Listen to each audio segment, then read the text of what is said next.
Ancestors protect me. May they protect you. This is getting out of hand. Now there are two of them. I'm a ready teddy. Well, get bent, turkey. Enough! Hey, I'm a child of divorce. Give me a break. Potatoes. But you know what's on my mind right now? It ain't the coffee in my kitchen. Forget about it. They're called harpulary batteries. I'm funny how? I mean, funny like I'm a clown, I amuse you. Hey, I'm a nice guy. That is a very deep cut. Welcome back, everybody, to what might be our best episode yet. Very, very true. I'm Armand. And I'm Dylan. And today we'll be discussing the film Obsession. Woo! A lot of people have been talking about this movie, a lot of buzz, and just like the Backrooms episode, we're very late to that conversation, but we're very excited to talk about this movie. Get ready to hear everything you've heard already and more. This movie was written, directed, and edited by Mr. Curry Barker. The budget for this film was $750,000, and the box office gross as of today, June 23rd, worldwide is $334 million. Damn. Yeah, just crazy. It's like 23%. Mm-hmm. To add on to that, like, they broke so many records, like, it's Mhm. insane. Like, Mhm. I got a little list, but Go through so it. it's literally the first time since E.T., what came out in like 1982, Holy shit. that like they had an increase in box office earnings Mm-hmm. in the first or the second and the third weekend. Mm-hmm. And That's that crazy. already just is insane. Mhm. It's Focus Features' highest grossing film. Wow, of all time. Yes, it is. Yeah, like it became the most successful film in the history of Focus Features. That's crazy. It's For an independent horror film to be like Focus Features' biggest film yeah, is pretty crazy. Their Yeah. Golden Goose. Yeah. And then the highest grossing fourth weekend for a horror film, surpassing the Blair Witch Project. And the only wide released horror film on record to grow in its second weekend, posting a massive increase instead of the typical box office drop. Kind of ties back to the ET thing. Mm-hmm. And then just the highest grossing film festival acquisition in history, taking the crown from Michael Moore's Fahrenheit. Oh, wow. That's crazy. Fahrenheit 9/11. I actually did not know all that stuff. So that is pretty crazy to hear, like all the records that it's been breaking. So, what were your like expectations going into this movie? So I was already a fan of Curry Barker. I really liked all his comedy stuff and even his short films, like The Chair, Milk and Cereal. Yeah, you actually sent me The Chair. Yeah, Yeah, that was really awesome. good. Mm-hmm. I've like rewatched that one. Mm-hmm. Milk and Cereal, I only saw like one time. I thought it was all right. Mm-hmm. I liked the other one more, but so I was already a fan. So I was kind of like excited just because I just like his work. Mm-hmm. Honestly, I didn't really look into the movie like at all because of that. I just saw like that first trailer where it's just like him, like making the wish in the car. No, he's on the phone. I'm forgetting his name right now. Talking about Bear. Bear. Yeah. Bear. But yeah, as soon as I saw that and that he was attached to it, I was like, "Fuck yeah, dude!" And then like, I just didn't look into it at all, and then started hearing everybody talk about it, and then finally I got the time to see it. So my expectations for this going into it and like point of reference was kind of very similar. Like I just knew him from his YouTube shorts, and I didn't even know that he was like given the opportunity to make like a feature film, and that was like a thing going on. My only expectation was that his like sense of humor would be like woven throughout the film somehow, like it just definitely based was. on. Yeah, like my favorite scene is the when Bear calls the customer service number and just the like, hey, what's up, man? Or like, and but also just how that scene is crafted, where for the most part, like it's a pretty comedic scene. Mhm. There's the whole thing of like, uh, so it sounds like you want to cancel a wish. Yes, yes, I'd like to cancel. No, we don't really do that, you know. But the like punch line on like, or like the end of that scene is the oh, do you want to talk to her? And then it's just like Nikki screaming. Yes, just punches you. Yes. I'm just Yeah. like, Terrifying. what the Um, fuck? but a crazy way to like end a like kind of comedic scene, but also that scene is like a crazy like character moment because like Bear doesn't immediately try to cancel the wish. His like first go to is wanting to like alter it, like keep it going. Once he finds out he can't alter it, then he goes to like wanting to just cancel it. What was your favorite scene? I feel like definitely standout scenes for me is definitely the the head smashing when that Hmm. was the one that actually made me jump. Hmm. Fucking and you crash into the wall and then just repeatedly Hmm. smashing the head on that. Yeah, I totally saw like it coming that she was gonna like bust through the window, but Hmm. what I wasn't expecting is them to hold on that shot of just like repeated like Yeah, crazy. Yeah. and then the close up of her face after, Yeah. which was also held for a good amount. Yeah. And I remember hearing Megan Lawless, the Yeah. actor, she was saying that the original take was actually longer too. Hmm. Like they even held it out longer. But that that scene, love that scene. The the phone scene, Hmm. and then the $1 billion scene. Like Oh yeah. that was just awesome. He was just like, I wish for $1 billion, and does it. Yeah. Fucking Bear's like, no, or like, Yeah. fuck. And it just starts raining money, and Yeah. just Ian's face of just shock, just like, Yeah. it's awesome. That straight up is like something from like one of their skits too, you know? Yeah. It's like, it's awesome. Exactly. Yeah, that like sense of humor just kind of woven throughout the movie. And then even like later on when the like in the third act when like everything's going crazy and Yeah. like Nikki's like screaming and stuff, Ian is like at the door like, Hey, dude, dude, yeah, I I got a got a billion billion dollars and it's dollars. real. um yeah. What was the most disturbing scene for you? So, number one is fucking Bear just straight up sexually exploiting Nikki. Yeah. From that hard cut from their conversation at the diner to him just going at it. Yeah, It's which is crazy too because in that scene, Ian is like revealing that like it's like the first time that we mhm, realize that Nikki's being manipulative to like keep this thing going, mhm. you know? So even with Bear having that knowledge, him still going back home to Dude, take advantage of her it's like that, it made me feel sick too. Like, insane, dude. And yeah, then it just slowly just closes in on her face, just yeah, and it's just deadpan and like yeah, she's like making the noises, but like her face is just like it's just not in stone it. cold and she's Mhm. like crying and like, It yeah, shit is insane. Like yeah. that one really was just like holy shit. Hmm. Like this guy's really fucking just a piece of shit. He's just continuously going And downhill. like Bear's not even looking at her, Hmm. like there's just so many different layers to that single shot um that just make it like disturbing. Yeah, Yeah. and because but at this point he has to know that like it's not necessarily her. At least he maybe hasn't like just accepted it at that point. I think if I Hmm. remember correctly in the movie. Hmm. But no, yeah, he knows something weird is fucking going on, and he's just like, nah, I still want to do this. Like Yeah, yeah, fucking insane.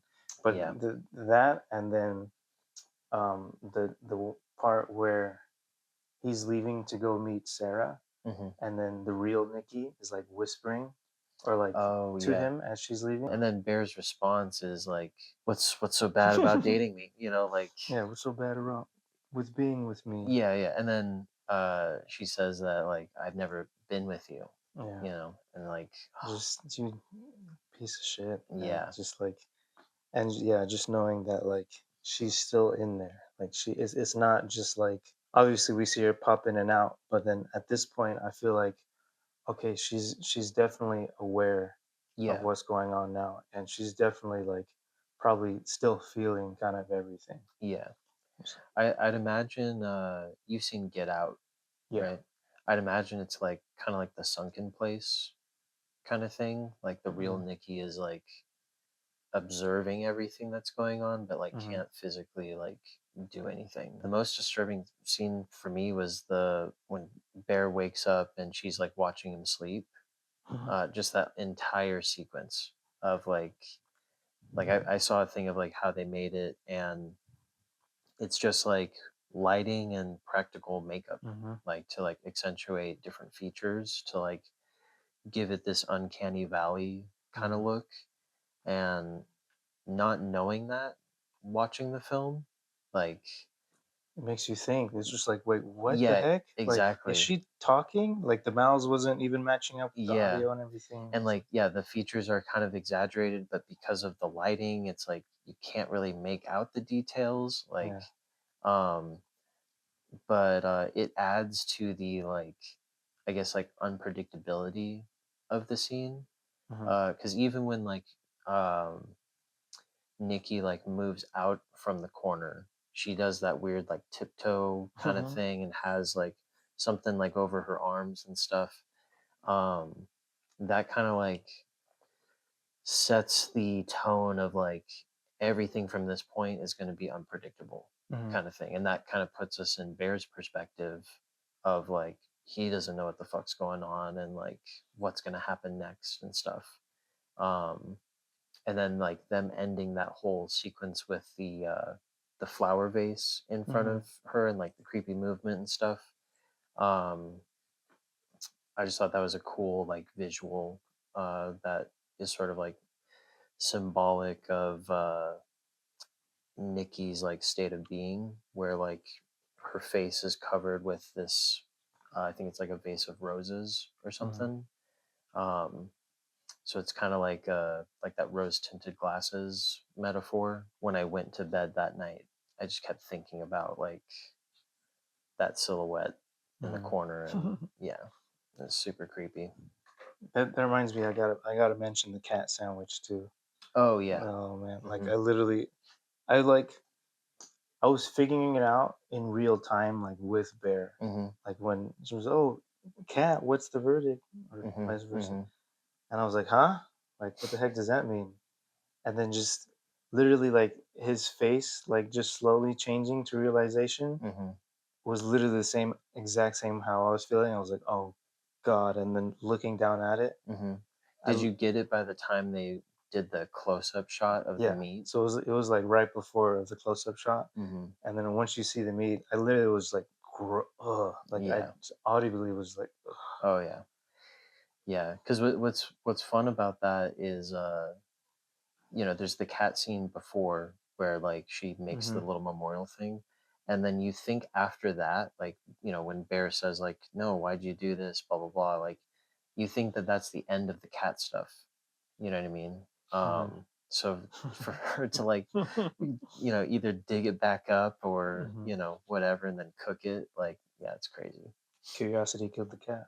Yeah, It's a fun little nod that they had in there. it is pretty cool to see like on top of Backrooms being like something that originally started on like YouTube, Mm-hmm. social media, video platform stuff, like um, just started from the ground up essentially. Like it's cool that Obsession is also kind of in from that same camp of Yeah. like YouTube, TikTok, Instagram, um, just being like a content creator, becoming a full on filmmaker that Mm-hmm. is like breaking all these crazy records and like I don't think like anyone was really No, anticipating, for this crazy. film to do as well as it's been doing. Yeah, and just having to just use what you have, you Hmm. know. I remember just a fun little thing. You know the part during when Nikki is standing in the corner, Hmm. and then like she like kind of disappears for a little bit, Hmm. and then we go to Bear's perspective, where he kind of like the camera like looks back and forth Hmm. like really fast. Hmm. They actually, I remember Curry Barker saying that like they couldn't afford the tool, the swivel, to actually do that like properly, Hmm. so they filmed it really slow and then just sped it up. And that was another thing I really liked about the film was like a lot of it didn't have like crazy special effects. Hmm. It was like a lot of practical stuff, a lot of just like editing, like simple editing tricks. Like a lot of Nikki's like creepy movements and stuff are either just like reversed or sped up or like cutting frames out or like some kind of simple editing, you know, trickery. And very much like Backrooms, where like it's a film that doesn't heavily rely on CGI or like Hmm. these big crazy spectacle scenes. Like everything feels really like intimate. To touch on the cinematography, all of the shots with Nikki in like full silhouette, where you just see like a little like key light glint like Hmm. in her eye, um, were awesome. Yeah, Like, and I heard that like for a lot of those shots, a lot of the cast and crew members were saying that like those shots weren't like super underlit. They were like very like overlit and exposed. And then just in post is when like he just, mm. manipulated the shadows and contrast and stuff like that. So it's all like really simple editing tricks and stuff. But Um, to add on to yeah, like production design yeah. and stuff like that, Bear's house, Hmm. like that wasn't how the house actually looked. Like they Oh. went in and like made the wallpaper, all the Hmm. little trinkets and decor. Hmm. Supposed to give the feel of an old lady's home, which Yeah, is yeah. his grandma.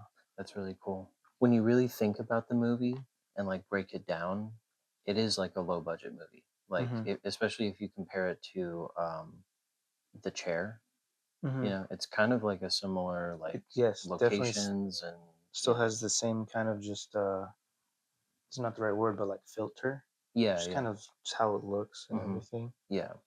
But at the same time too, like watching it for the first time, like it doesn't feel like a low budget uh amateur, you know, Hmm. feature film or something. Like I heard that Curry Barker edited this entire movie on his laptop in his bedroom.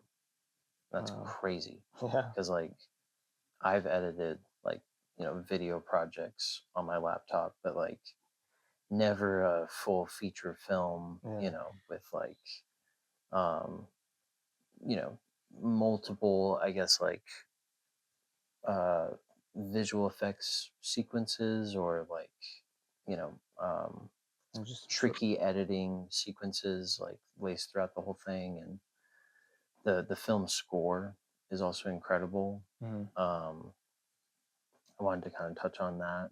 um, the score was by Rock Burwell, um, and I saw a thing where he was saying how the entire score is like from the perspective of Bear's mind, Mm. which when you really think about the film, kind of everything is from Bear's perspective. Because even Mhm. the dinner scene that we were talking about earlier, where Bear gets the call from Ian, we don't get like a cut to where Oh, Ian's at and what he's doing like yeah. while he's on the phone.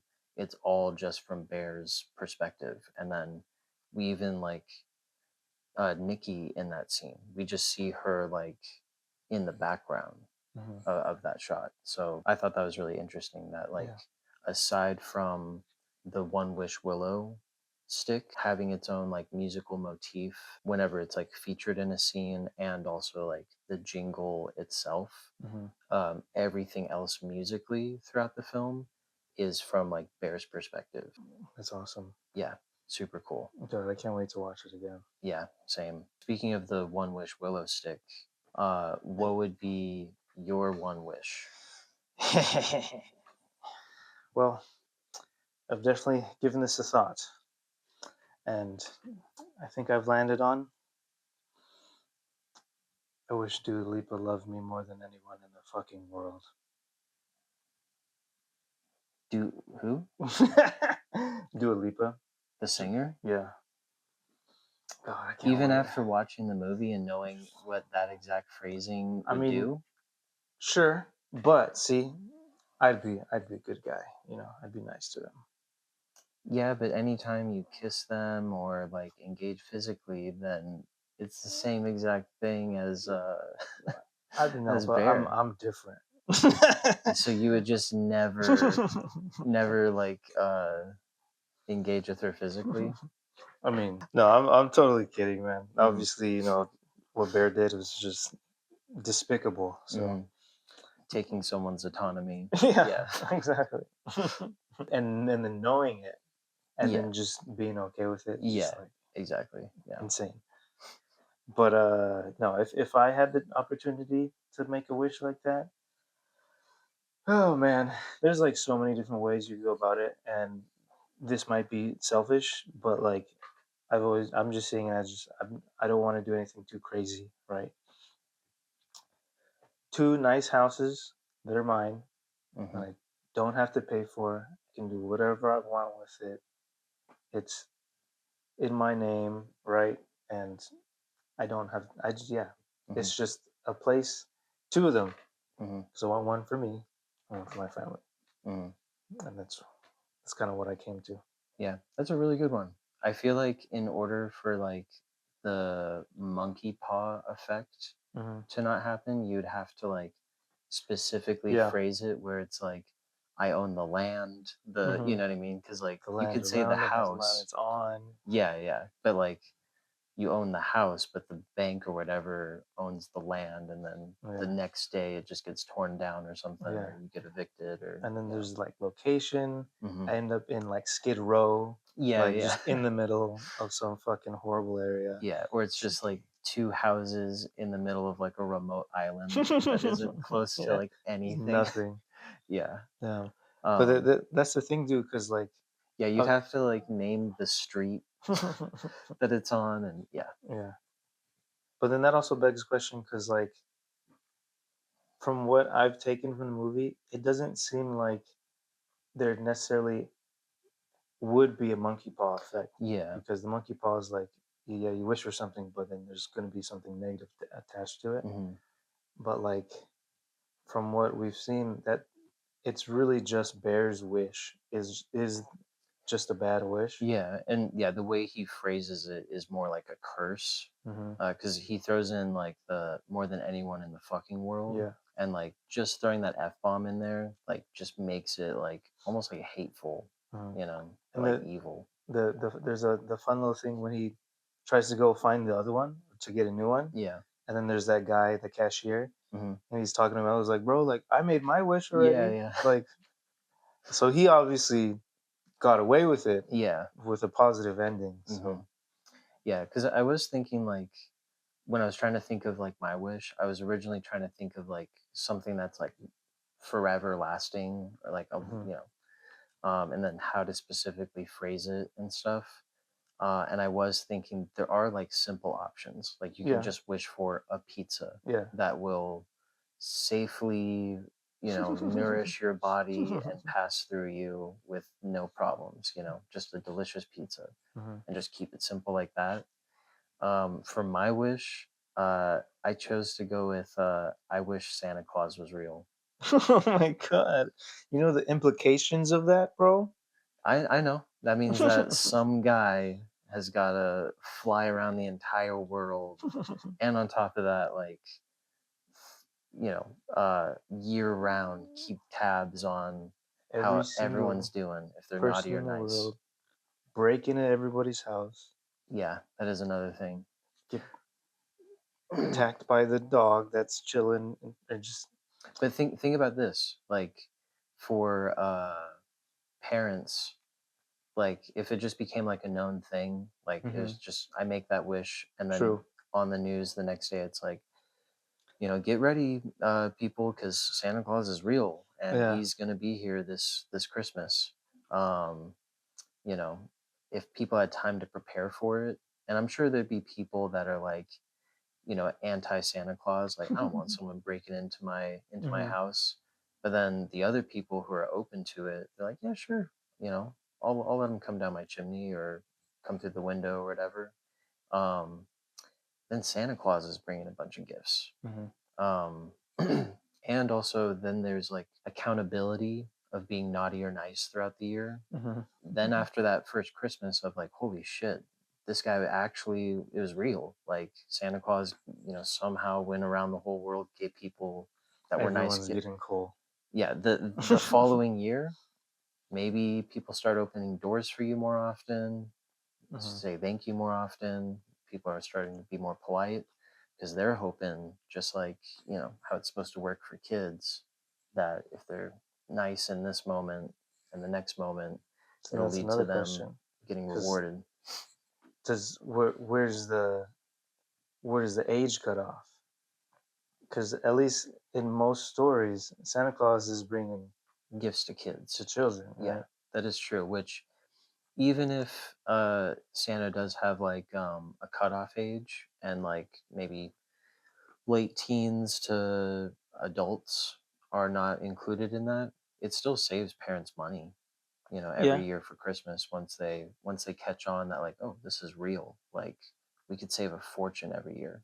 But how about the kids that wish for some crazy shit, and they're still a good kid, Yeah, but this is a magical thing. So Santa and but his they're elves all can just here, make it. they're out here wishing for like porn mags, some DVDs, But and then they got Santa straight A's. Santa would know that that's a naughty thing.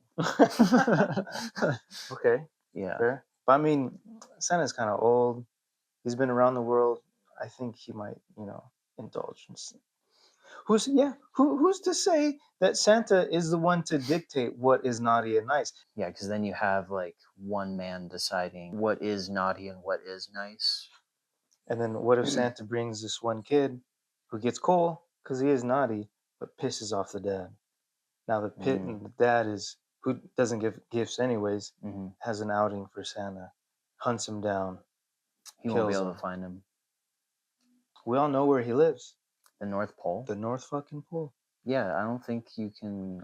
What if this get there. dad is in the military and has access to nuclear missiles, and is a little crazy in the head? Mm-hmm. And orders a nuke strike on the North Pole. Just so he can see his little boy smile.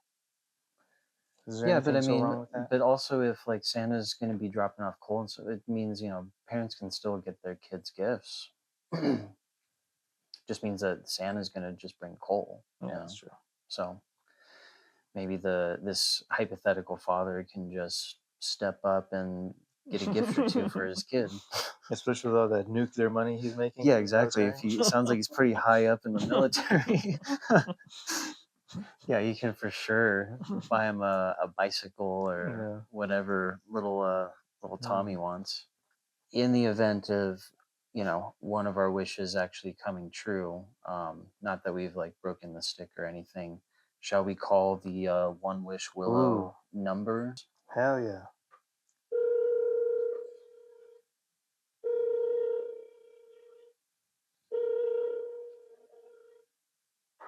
Hey, you've reached the One Wish Willow hotline. Unfortunately, we're not liable for any unintended things that might have happened to you or your loved ones. That includes property damages, psychological distress, emotional trauma, extreme personality changes, deeply disturbing displays of love, bodily harm, death, or anything resembling possession and stuff like that. It's all there in the fine print, but maybe you didn't read it. Most people don't.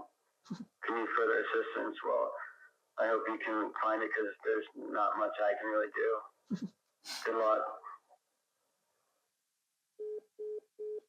That's awesome. Dang, dude. Nice. That is like such great marketing, Yeah. you know. Curry Barker himself. Yeah, Dang, I talked to Curry Barker right now. you listen to him. Well, I mean, I giggled, right? This could be it's kind of a back and forth. Not really, because he can't hear you. Well, then I'll just tell people that he told me a joke and I laughed at it. Sure. Yeah, it's literally on the podcast. You can't deny me that. So, in the spirit of obsession, what's something you're obsessed with, Dylan? Um, I think all my life I've been obsessed with creativity. Like ever Mm, since middle school, I've always like drawn something or like been in a band or had some sort of like artistic project going on. mm-hmm. Or even just making little YouTube videos with my friends. Like, um, yeah, I've always had some sort of like creative outlet in my life. And that's always been like a big reason why like I get up in the morning kind of thing. Yeah, Um, definitely. Currently, though, an obsession I have is Oliver Tree's first album, Really Ugly is Beautiful. Yeah, cool. after his untimely passing.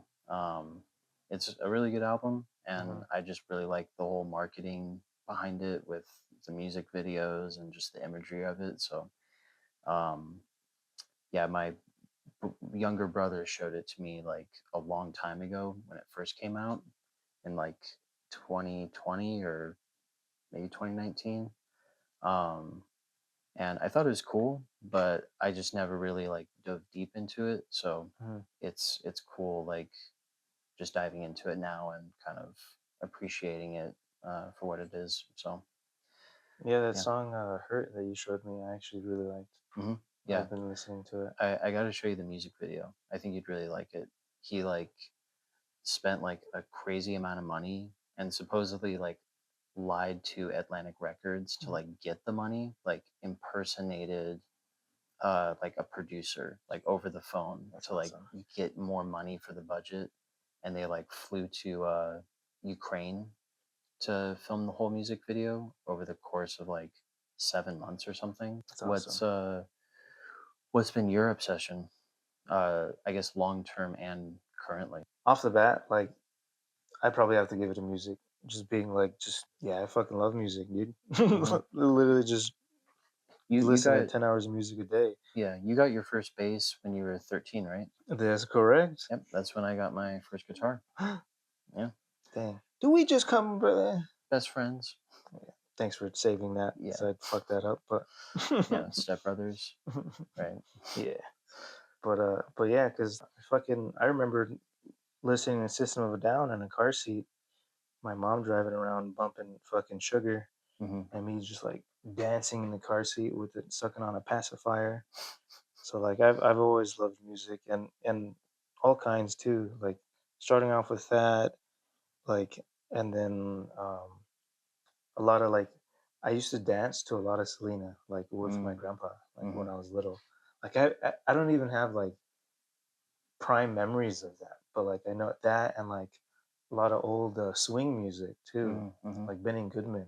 Mm, Like I remember dancing, waving my little finger, like yeah. as a kid, I think and on like the first like tour that we did for Slingshot, you like mhm. showed me a bunch of like swing Yeah, jazz music that you like grew up listening to and stuff. yeah, love Yeah, that stuff. same. I then went to like fucking Linkin Park, Eminem. Mm, That was all middle school, and then like towards the end of middle school, high school was when I uh, started listening to heavier stuff. Like Slipknot was a big one, mm, and then I went into like thrash metal, mm, like Metallica, the Big Four, right? Anthrax, Slayer, Megadeth, mm-hmm, and then from there I just went deeper and deeper, mm-hmm, and then fucking death metal, tech death, and then yeah, even now I'll still listen to anything. Like love Queens of Stone Age, Junior Escape Plan, fucking Natasha Bedingfield. mm-hmm, It's always a fun one to mention. But yeah, like music lover at heart. mm-hmm. Currently, my obsession is definitely fucking comics. Oh yes, Oh yeah. geez, dude, I literally just spent like $80 on like Yeah. this because Amazon has a deal right now, Hmm. and usually I hate buying comics from Amazon Hmm. just because like I usually always just get it from the stores, Yeah. and I don't want them to get damaged in shipping. Hmm. But it was like a buy two get one free. I was Hmm. like, oh, Got to take advantage yeah, of. dude. Yeah. And I went for the ones that I know that the local ones don't have. Hmm. So Got some literally, cool ones. I have a fucking fat stack of trade paperbacks. Fucking, I got another Berserk volume. Like fucking, Nice. I have like, oh my god, dude. Yeah, I have. I feel like every time I get on the phone with you, at some point you're like, "Oh, dude, have you read this?" Yeah. Yeah. Um, but yeah, I definitely agree with you on that. That's definitely been your current obsession, which is Yeah. cool. Like, I love comics as well. I just haven't been able to like heavily invest, and like Hmm. it's been a while since I've like kept up with a series and stuff. But when John at Humble Heart was like showing us like the comics that he Yeah, had for yeah. like all the different bundles and stuff, like all those variant DC New 52 issues and stuff, Mm. those are pretty sick. Yeah, the And I was, holographics. yeah, I was very tempted because like I think one of the bundles was like $60 or something, which I had on me and like I heavily considered it. All right, so something that I'm kind of surprised, but at the same time too, not really, is some of the backlash Hmm. around the movie. Um, you and I saw it separately, so I don't know what your in theater experience was compared to mine, but throughout the movie, I saw people get up and leave. That's crazy. Yeah. I didn't see that, but And usually it would be like after like a really intense scene or like a scene where Nikki is like screaming for like the bajillionth time. Um, and because I remember like working at a movie theater when the first Joker movie came out. Um, I would be working the ticket stand, and people would come out of the theater at like different points in the movie and want a refund Mm. because they just kind of checked out and like I can't be on board with this character anymore. So I'm wondering if like um and like I've shown like my fiance Cheyenne the movie Nightcrawler. Hmm. Have you seen that with Jake Yeah. Gyllenhaal? Um or even like Uncut Gems with Adam Sandler. Hmm. Like I've shown her those movies and she likes the movie but doesn't want to watch them again because she like hates the character. Yeah. Like, you know, can admit that like both actors are doing a good job playing like a piece of shit character, but like it's just hard for her to like watch a movie and like root for a piece of shit main character. Hmm. You know what I mean? That like makes all the wrong decisions or like Hmm. um is Yeah. manipulative or you know, so I can understand people for this movie, especially what their tolerance is and their relationship with movies and Yeah. entertainment and It stuff. could be a very triggering movie too. Yes, exactly. Um, and that was another thing too, is I felt like this movie is like very triggering for just anyone in a relationship or who's ever been in a relationship or like had a crush on someone or Yeah. like been in love and you know Because it like the whole basis of it, obviously the supernatural part of it not, but like just the obsession comes from a very real place where like yeah. people can become very dangerously obsessed. Hmm. Yeah, but even just like the insecurities that like possess Nikki has of like I don't feel like you love me as much and it's not Hmm. mutual and you know stuff like that, which it is true. Like um until possessed Nikki like makes her own wish for I'm assuming Bear to be obsessed with her. Hmm. Uh Bear doesn't truly actually love Nikki if Hmm. you really think about it, because I like know. he's taking advantage of her. He's like when he calls the customer service number, he like tries to alter the wish, you know, to keep it going and make it more convenient, and then goes to try to cancel. He's just thinking about himself. Yeah, throughout the whole movie, and like even when uh Nikki is like begging, you know, just kill me. Like, Yeah. he's just wants to keep this going, which is insane Hmm. considering it up to that point, like all the shit that he's gone through, and also put Nikki through.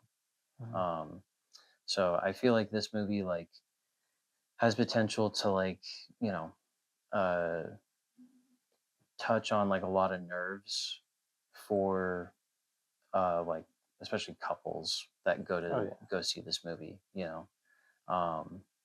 And but also at the same time make for like a fun inside joke kind of thing. Like I feel like it's been a long time since movies come out where like I know things are memed and stuff, Hmm. but my fiance will do the no no no no like that thing and like the frown thing, Yeah, big which I've sad. seen a lot of people do the frown. Yeah. um so yeah, I personally really enjoyed the movie, despite like a lot of the Yeah. unnerving nature of the movie and the Yeah, subject matter and that stuff. was the whole point. Is that Hmm. you're not supposed to root for this guy. Hmm. He's just you want to at the beginning, but then you just see him descend further into his, but it's further into his own ways. Hmm. Because there's so many like little things from the beginning, just like literally like he was like doom scrolling, like staring at pictures of her, Hmm. and like all kinds of stuff, which everyone's probably guilty of to a certain degree, Oh yeah. but to like Yeah. take it to the the level that he did is just it's insane. Yeah. um and I like how Bear starts off as like a sympathetic character. Hmm. Like I think the storytelling expression is like you start the story with like kicking the dog, so to speak. Um, where like uh, to go back to the film Joker, like how that movie opens with the kids like stealing his sign and beating the crap out of him and all that stuff. Hmm. Like just right off the bat, like we're supposed to sympathize with this character, Hmm. and then from that point on, you know, you people can have their jumping off point Hmm. for like having empathy and Yeah, compassion for and the character. And same thing with Bear is like he starts off like his grandma had passed away, his cat passed away, all that stuff. mhm. He has this crush on this girl that like I personally don't think Nikki was ever interested in Bear. I don't think so either. Um, A part of that is because you know how the intro is him talking to the waitress and like him trying to like practice on talking to Nikki or yeah, whatever. Like that was in the original intro. Like how they put that in. So I feel like it was a good choice because it does kind of push that gap of like seeing this character and kind of like, oh, he's a human being and yeah, he's having problems like trying to talk to somebody that he cares about, which a lot of people have, you know. hmm, And that was a reshoot too, so like hmm, they added that in the beginning because hmm. the original beginning was supposed to bookmark or mirror the ending. With the TV. Yeah, it was supposed to start with like the TV, and it Hmm. was like a romance or something, and Hmm. it like pans to the dead cat and then him. Oh yeah, yeah. Which I remember Curry Barker was saying like he really loved that. And it took him a long time to kind of like not go with that, Hmm. but they ultimately thought like the kind of peering into more of Bear's character would serve the whole story better. Yeah, yeah, that makes sense. Um, yeah, because then it also like cuts to the chase of like what the whole film is about, a Hmm. sense, because it's all about like him having a crush on Nikki, essentially. Hmm. And I love the little foreshadowing like comment between Nikki and Bear when Nikki's saying how she's like writing a story and Hmm. it's like, oh, it's a romance or something. Yeah, the difference between a romance and a love story. Yeah. Yeah. And he's like, oh, love story. And he's like, Hmm. they're not the same thing. Yeah, which is also like kind of like the movie itself. Hmm. Is Exactly. like it rides that line between a romance and a love story, and um, even down to like because I would say the most well-known cliche romance or love story, depending on how you categorize it, is like Romeo and Juliet, Hmm. like a forbidden love type story. Um, and that story ends with like both characters dying, Hmm. um, tragically. So, um, but with this one, I'm glad that you mentioned like the alternate, you know, uh, opening and stuff, because the end of the film, Nikki was originally supposed to Hmm. pull the trigger, and that would have been like just a bleak ending. And they just did, just while they had the camera set up and the whole, you know, rig to do the upside down flip on the TV and all that. Um, they were just like, you know, well, we have it set up. Like, let's just do one take where you survive. You know, Hmm. like real Nikki comes through and you're now like in the aftermath of all this stuff. And they only did the one take, weren't planning on using it. And then I think I heard that like Curry Barker showed it to like a one of the producers or something, and then they were like, "You got to make this the ending." Hmm. So knowing that that's just the one take, and what's her name, Indy? Indeed, Navarrete. Yeah. The performance she gives in that shot is incredible. Like Hmm. just for a on the spot, like let me come up with this, because you really like get the sense of like oh, she's like fucked for the rest of her life. Yeah. Like she's going to prison. Hmm. She's gonna like be mentally fucked from this whole thing forever. um Her entire friend group is now dead. Just around her. Yeah, and around her, like in the most like brutal, you know, like yeah, the performance she gives in that is incredible for a one take. um so and it's cool to hear stories about that, of like just kind of experimenting and like Hmm. not trying to like adhere to um like the script, and kind of like being fluid with their ideas, and Yeah. you know, all the way up until the final edit. Yeah, um just like because I remember her Indy saying in an interview how like they filmed a version of like Indy like being into Bear, and then a version of her not being into Bear, mm-hmm. and then Curry Barker just edited like blended them together. Yeah, So you're really not too sure that's like right after Bear makes the wish, right? When before it because Oh really? when she's like when she's actually herself, Mm-hmm. like they filmed it like a version to where like When he's giving her a ride back to her yeah. house. Okay, yeah, yeah, yeah. Oh, that's interesting. I can totally see that. And that's like a filming trick that they did for American Psycho with Willem Dafoe. Do you know about this? No. Oh, so yeah, like you've seen American Psycho, right? Yeah, yeah. So you know how Willem Dafoe's character is like an investigator.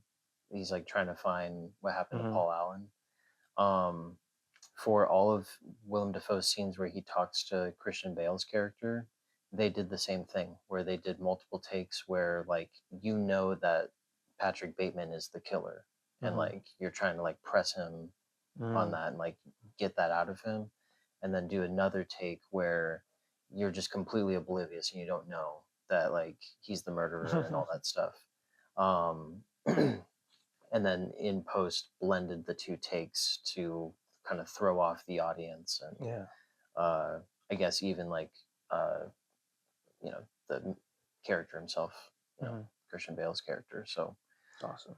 yeah, super cool that yeah, once again, like Obsession uses just really simple like editing, filmmaking techniques that Really go are, a long way. yeah, go a long way, are very well utilized. Yeah, this is a very, very, very solid film. So, Armand, did this film spark any theories for you after you watched it? Oh, definitely. There's all kinds of different ways, but I'm thinking after after everything, it's definitely some sort of like supernatural like company. Mm-hmm. It's like obviously they're producing and making these wishes, but like they definitely have like control of like what's going on with the wish. maybe not necessarily control, but like they can monitor it and they know what are coming of these wishes and what it affects. Yeah, Like, I agree. yeah, just if the biggest nail for this kind of theory, Piece of evidence. yeah, piece of evidence Yeah. would be like when they call or when Bear calls, Hmm. and then we hear Nikki Nikki screaming. screaming, Yeah. and it's like, so this person who's kind of the voice of this company, Hmm. which is also now on the phone Hmm. call that you obviously, he's the one answering. Hmm. He has access to like the real Nikki, Yeah. and I thought of it as like that's her consciousness or something. Like her trapped consciousness is like being yeah, stored somewhere. yeah, and just them having access to that. But I also like how the film doesn't like explain the mechanics of like the Yeah, supernatural stuff. It kind of leaves it up to yeah, the that's like, viewer's interpretation or even like Bear's interpretation yeah, too, it's you the know. best part. Yeah. But a fun little tidbit is too, because like Burt, Curry Barker, like he said that like one of his favorite movies is Cabin in the Woods. I Mm-hmm. feel like that makes perfect sense Mm-hmm. because of how just in that movie, it's almost like it's like this company or this group that's just manipulating everything, Yeah, all the horror events. things and events and that are Mm-hmm. happening to these people. Mm-hmm. And in this, it's not necessarily these people manipulating, but they definitely that are just like aware of it at the very least. Mm-hmm. Yeah. I can definitely get behind that. That like it's an organization um that has some sort of like supernatural ties or Hmm. connection to some sort of like supernatural power, whatever, to be like making wishes happen. And Hmm. in the case of, Nikki, like taking away someone's like free will and autonomy, and also like somehow storing their consciousness in like, you know, uh, some kind of confinement type thing. Hmm. But um, with that in mind, my kind of theory or takeaway was that like possessed Nikki is like basically once the wish was made and the stick cracked and stuff, a like demon or entity, whatever you want to call it, was like created for like the sole purpose of being obsessed with Bear more than anyone in the whole fucking world. Hmm. Um, that demon knows is like aware of the mechanics of the wish and stuff and knows that their purpose is to, you know, be obsessed with this guy. And also knows that they can only exist if they fulfill that purpose in life, kind of thing. So, like at the end of the film, when the pills get to Bear and he passes away, um, and possessed Nikki is about to like shoot herself. It's kind of like the way I interpreted that was the possessed Nikki, the demon or entity or whatever, is like, well, if I can't have this body, then no one can have this body, kind of thing, and like wants to take the real Nikki out in the process, kind of thing. Um, that's my kind of theory is that like possess whatever is like possessing Nikki or taking over her consciousness is like aware of the mechanics of the wish and like that they have to keep this thing going in order for like them to continue being in control of this body and like for them to have a life even if that life its sole purpose is to like be obsessed with Bear. Hmm. Hmm. So that's my theory. All right, so we've now reached the part of the show where we will rate the film out of 5, and then after we give our individual rating, we will combine our individual numbers to give the overall deep cut rating. Hmm. Armand, what would you rate this out of 5? Oh man, so off the bat of 4, I was kind of thinking of bumping it up to a 5. I feel like I don't want to give anything a perfect score, but then me like just trying to think about something that like there's not necessarily anything I didn't like, you Yeah. know? I mean, I'll just tell you right now, I'm giving it a 5. Where's it at? It's like a perfect movie. I mean, I've only seen it the one time, but the more I've dug deep into it and thought about it and like looked at stuff online, uh, the more I'm like, yeah, there's nothing about this. I mean, yeah, sure, there's stuff that I like dislike or makes me feel uncomfortable in Yeah, the that's the movie, point but of it though. it's just achieving its effect kind of Yeah. thing. So there's really nothing that I thought was like, oh, this sucks, or like Hmm. this feels cheap, or Yeah. like this performance is terrible, or Yeah. whatever. Like everyone killed it, like the whole cast, crew, you know. Hmm. Um, yeah, I would give this a 5.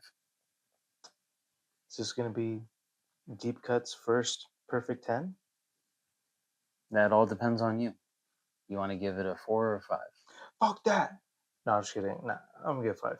Okay, cool. Yeah. Then yeah, our deep score rating for Obsession is a 10. Sheesh. Well deserved, I think. Yeah, well deserved. Very well deserved. Crazy. All right, before we end the show, we're going to give our traditional deep cut fact about the movie. Hmm. My deep cut is Curry Barker's mom is a professional graphic designer, and she helped design the One Wish Willow packaging. Cool. And I love how the packaging looks. Mhm. So I thought that was just a cool little, like, mom helping her son kind of thing, and like Yeah. cool little like family tie that you wouldn't really guess, because you would assume that like some art director or something attached to the production took care of that. So I have 2 deep cuts. Okay, shoot. And the first one, so like Cassell's music, the Hmm. music store that was in the movie. One is a real place. Hmm. It's an actual. I'm pretty sure that's what it's called too. Actually, just closed like last year, Mm. 2025. But it's also the same music store that's in Wayne's World. Oh, no way. Yeah, That's crazy. That is a deep cut. super cool. It's the same place. Hmm. And then another one, Ian's house in where they shot it in the film, Hmm. burned down in last year. No, actually, Oh, like after production. it burned down January 2025. Oh, So damn. yeah, just a few months after they filmed. I think they filmed in like October, November, something like that. Oh, wow. I think it was part of the whole just LA fires and shit. Oh, okay. So Oh, wow. That's crazy. it doesn't exist anymore. Damn. Wow. So yeah, you can't even go visit it. Hmm. That's crazy. But you can visit The music shop, the music shop. Well, at least the exterior. yeah, it's because it's Yeah. still there. And then the place where he bought the Wish Willow, Hmm. the crystal place. It's a place called the Green Man. That's right. Yeah. Yeah, it's an actual store as well. It's in LA, Somewhere in that vicinity. I don't mm. remember where actually. somewhere Southern California. Yeah, like Ventura, I think, Mm. Okay. something like that. Or Yeah, that's pretty cool. Nice. So if you really like if you're obsessed with the movie, yeah. you can go to some of the locations. That's right. That's pretty cool. All right, everyone, we've reached the end of the episode. So we just want to take a moment and say that we appreciate you joining us for this episode and listening to us talk about Obsession. We hope that this one went a little bit smoother than episode 1. Oh, definitely. And if you've made it to this point in the episode, throw in a maybe cat question mark in the comment section. Cat question mark and then in parentheses tiny weenies, just to signify that you've listened this far. Yeah. And then we'll give you a thumbs up as a reward. Yeah. Or a like. Yeah. But yeah. Thank you everybody. Like really, like again, we're just having fun with this, so it's cool to know if people are having fun with us too. and let us know what's your obsession in the comments, huh? Tune in next time for our episode on The Mandalorian and Grogu. Star Wars. And you've been great, and we've been Deep Cuts. Good night. All right, bye. Bye.